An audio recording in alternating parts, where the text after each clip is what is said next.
like أول شيء إنه the election looks very, the race looks very, very tight at the moment. Do you fear that we're going to see a rerun of what happened in 2000?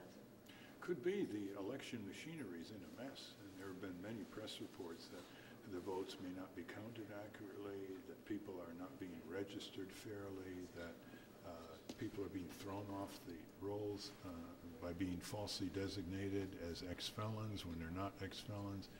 It is an unbelievable mess that the software for the machines may be hacked into by hackers, that there's no paper trail for some of these touchstone machines, as in Maryland, so if something goes wrong, there's no paper trail.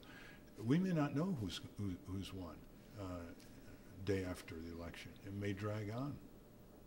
Now, as you know, the Democrats accuse you of being the spoiler in 2000.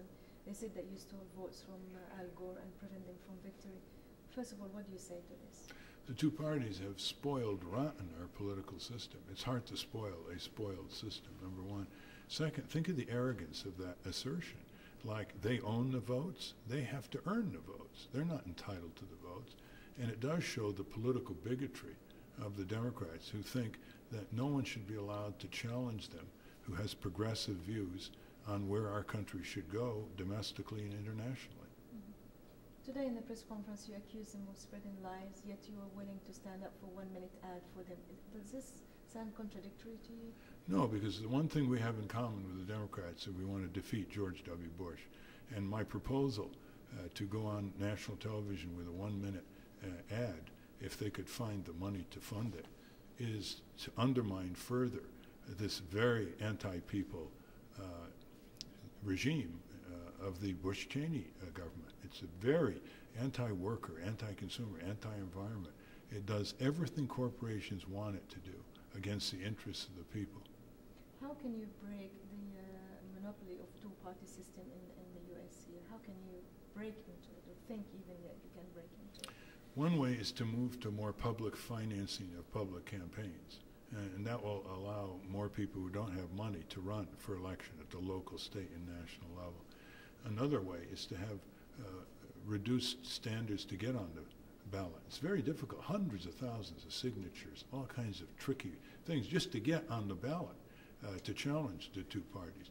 And the third is to keep a political reform movement battering against the two parties, which are turning our country district by district into a one-party monopoly. They carve up the electoral districts for the House of Representatives and state legislatures so that only one party dominates, Democrat, Republican. And so there's no such thing as an election if you don't have at least two candidates.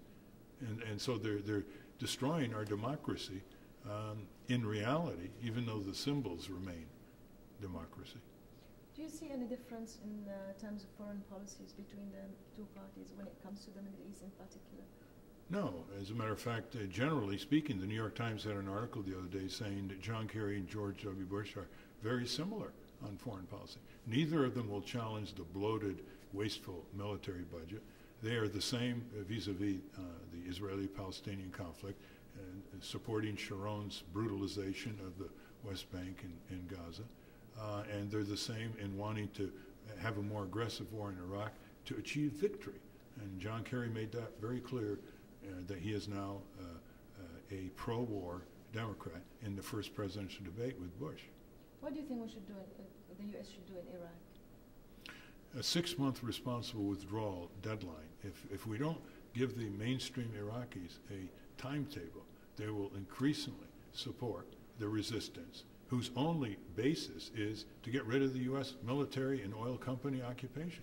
The moment the mainstream Iraqis realize they're going to get their country back under internationally supervised elections with suitable autonomies for Sunni, Shiites, and Kurds, the moment they see that the U.S. troops are going to be leaving and there will be international peacekeeping troops temporarily in their country, the bottom falls out of the resistance, out of the insurgency. Otherwise, what we're going to see is more bloodshed, more billions of dollars wasted, more destruction of Iraqi civilians as the puppet government backed by U.S. troops attacks and the resistance attacks. It'll be like a civil war, and it will go on year after year after year after year because the Iraqis are like everyone else in the world. They will fight and fight against any foreign military occupation, including control of their oil. Mhm. Do you think the American public know who you are, and what do you want to offer them as an alternative to both Republicans and Democrats? Well, yes, of course they know who I am. I've been fighting for their health, safety, and economic well-being, safer automobiles, cleaner environment, a more accountable government for 40 years. And what we always want to do, it's the motto of our campaign, freedom from fear, because Bush is trying to get reelected through the politics of fear. Then shift the power from corporations who control our government to the people as workers, with trade unions, as consumers, consumer groups, small taxpayers, and then open up the solution revolution. Our country is blessed with an incredible number of solutions, either to sustainable, renewable energy, to better ways of educating children, to modern super public transportation, to organic agriculture, to a better tax system, so on. And it's blocked. These solutions are blocked because there's too much power and wealth in too few hands.